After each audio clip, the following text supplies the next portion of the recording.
What's going on, guys, and welcome back to another video. So we have a very serious problem I want to address because now financial experts are warning that a certain group of people could potentially be hurt because of some issues regarding the economy. I'll address that in just a minute. But I also want to give you a quick little Social Security update because I'm beginning a lot of questions as to can I work if I continue to collect Social Security payments? I will address that. I will talk about the cost of living adjustment. I will talk about the wage-based tax that is actually increasing. So that promise that President Biden made that nobody making less than $400,000 would pay a single penny more in taxes, well, that is now a lie. So let's get right down to it. And if you have any questions whatsoever, please ask your questions down in the comment section below. Now, obviously, we've all heard the reports that the Social Security cost of living adjustment for 2023 will indeed be, in fact, 8.7%. That's going to equate to about $140 extra every single month on average. Now, I got this question earlier, and I want to touch on this. When am I going to get that additional 8.7%? Is it going to be in November, December, January? When will I get it? Well, this is the cost of living adjustment for 2023, which means you will get this in 2023. However, just want to point this out. The way Social Security or SSI works, okay? Let's just address SSI because that's the one where you will actually get this payment in December. Get this. The way SSI works is your monthly payout is paid on January for the first of every month, right? Well, it will not be paid on the first of any given month if the first falls on a holiday or a weekend. Well, the 1st of January is a holiday and a weekend, which means when do you get paid? You get paid on Friday, December 30th. Yeah, on December 30th. Good news there. And that will include your 8.7% cost of living adjustment. Here's the other thing you need to know. There's an increased maximum Social Security benefit. Now, for 2023, if you wait and claim benefits at the full age of 70, okay, the maximum possible benefit that you could get is $4,559. This is actually up from $4,194. So you're getting almost $400 more. It's like $360 more every single month. So it's good news there. We also have an increase to the earnings limit, which is big. And again, I told you guys this before. I've been getting a lot of questions.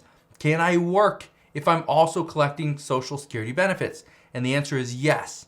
Anybody can work no matter what you are collecting. The only difference is if you haven't reached full retirement age, you could be deducted a little bit of money from your monthly check. For instance, Social Security will reduce your monthly benefit by $1 for every $2 you earn above your limit if you are not yet at full retirement age.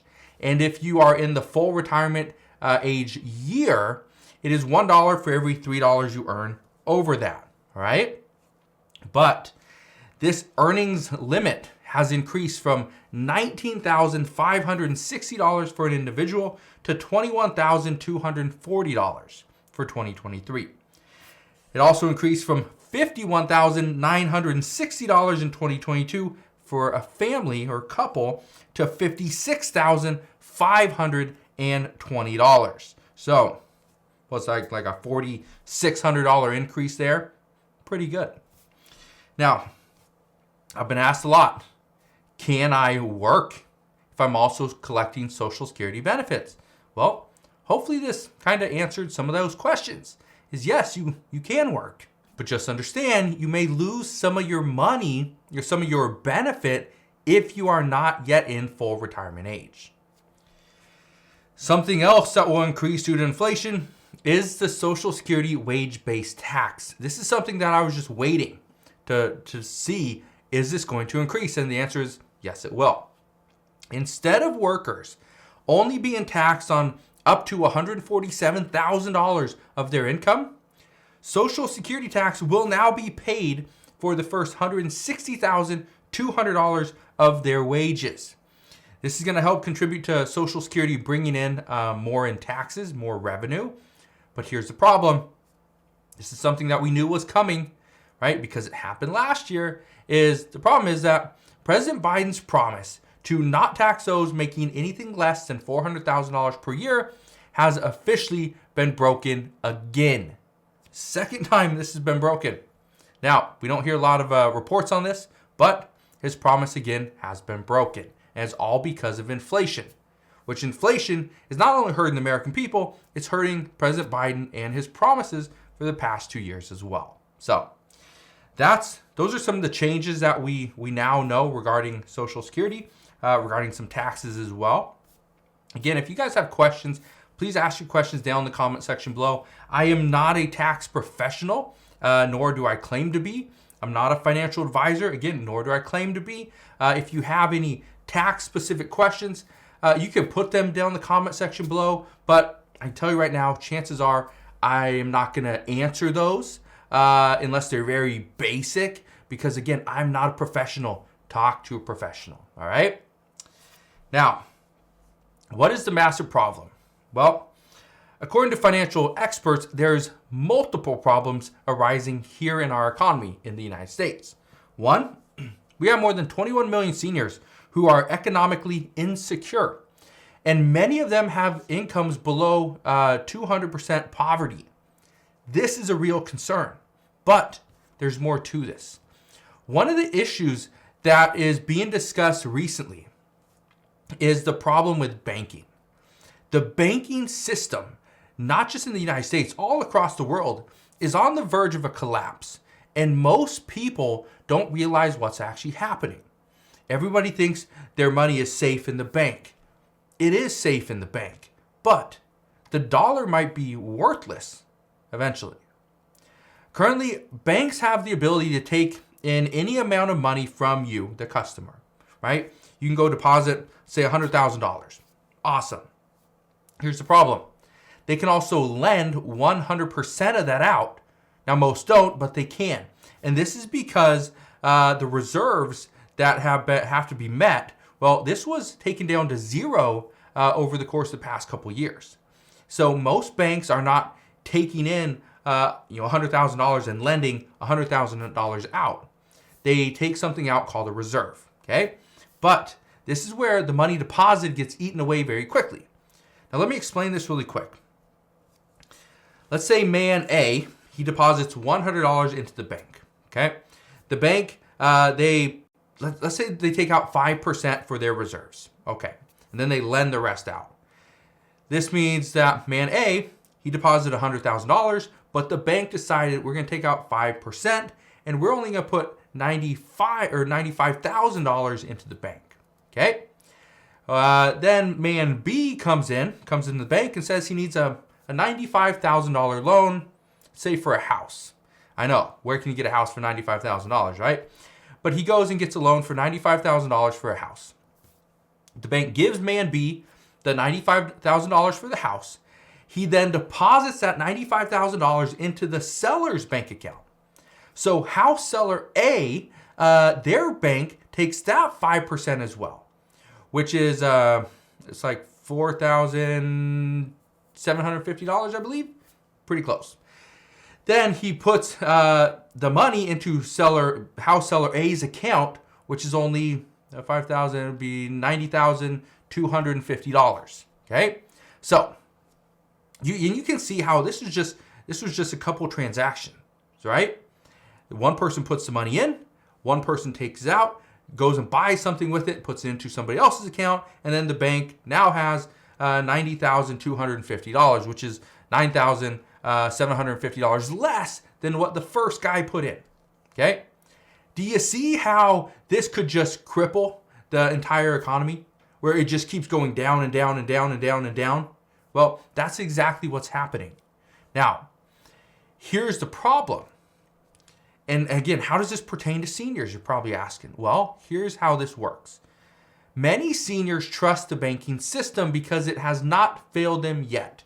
We have not seen it collapse. Well, a lot of people put their money into the bank. They trust the banks. They trust the banks better or more than they trust the mattress or their pillow. Here's the problem. What if there is a run on the bank? You will likely need to act fast in order to get your money out. This creates a problem for seniors. Because if you cannot drive and you're waiting for a specific day to go to the bank, which a lot of seniors do, guess what? There may not be any money when you get there. Here's the other thing. Let's say you have $3,000 in the bank, but the bank recently had a run on the bank and now they have a maximum amount that you can pull out of just $500. How secure and how safe will you feel if all your money's in the bank, you cannot even go and take it out? And in many cases, you can't even really use it, right? That creates an issue. Now, this is also why a handful of financial experts are now recommending that Americans, not just seniors, but all Americans, have at least 3 months of expenses in something outside of a bank, just in case. I remember 6 months ago when I was talking about how we need to make sure we have 3 months of expenses as an emergency fund. And I was talking about, put it in a savings account. Put it in somewhere where it's liquid. You can go and get it in a moment's notice. Here's the problem. A bank nowadays is not necessarily liquid because there are some cases where you can't just go to the bank and pull the money out. All right? And again, it depends on how much you're pulling out, but that's where we are somewhat limited. Now, we've heard from Treasury Secretary Janet Yellen, and she is somewhat concerned as to everything regarding liquidity. But again, that's for a different video. I'm not talking about that in this video, but just understand there's a major problem. Good news is Social Security beneficiaries are going to get some more money. There's going to be more money going back into Social Security because of the wage-based tax. So that's good news there. Hopefully it would provide a couple more years before Social Security becomes insolvent, or maybe it just won't, who knows. But again, just want to provide you a quick little update and talk about this massive problem that is happening all around us and within our economy. So if you guys have any questions whatsoever, please ask your questions down in the comment section below. Again, just want to thank you guys for watching. Have a wonderful rest of your day. Consider subscribing, and I'll see you guys on the next one.